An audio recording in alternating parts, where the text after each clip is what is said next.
ولولا فضل اللہ علیکم ورحمتہ ما زکا منکم من احد ابدا ولکن اللہ یزکی من یشاء، اللہ جس کو چاہتا ہے پاک کر دیتا ہے۔ رو اللہ زور سے نہیں ملتا، اوزاری سے ملتا ہے۔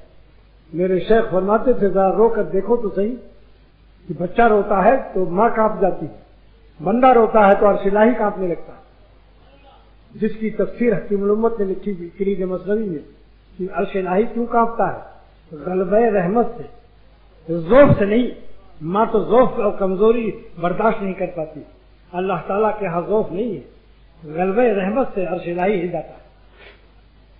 پھر میں کہتا ہوں اللہ کے نام پر کہ 2 رکعت پڑھ کے رو کہ خدا مجھے جذب کر کے اپنا بنا لے، نفس و شیطان کی غلامی سے نکال کر اپنی 100% فرما برداری کی توفیق کی دولت نصیب فرما دے، ہمارے قلب کو جذب کر لے اور ہمارے قلب کو اولیاء صدیقین کی منتہا کا ایمان عطا فرما دے۔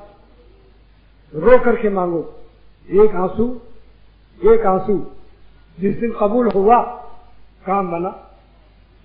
بس ہے اپنا ایک نالا بھی اگر پہنچے وہاں، بس ہے اپنا ایک نالا بھی اگر پہنچے وہاں، گرچہ کرتے ہیں بہت سے نالا و فریاد ہم۔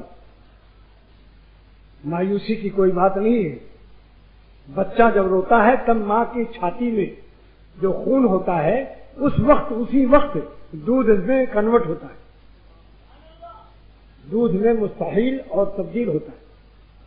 بچے کے رونے سے ماں کا خون دودھ میں تبدیل ہوتا ہے، بندہ کے رونے سے اللہ کا غضب رحمت میں تبدیل ہوتا ہے۔ اور بچے کے رونے سے محلے والے کہتے ہیں پیدا ہو گیا، آ گیا، زندہ ہے۔ اگر بچہ نہ روئے پیدا ہو تو کہتے ہیں زندگی نہیں، مردہ بچہ پیدا ہوا۔ تو جب تک بندہ روتا نہیں ہے مردہ رہتا ہے۔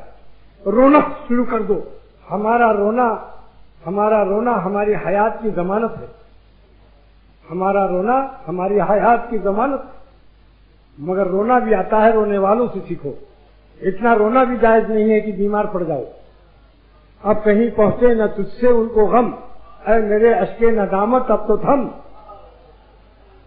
اب کہیں پہنچے نہ تجھ سے ان کو غم، اے میرے اشکے ندامت اب تو تھم۔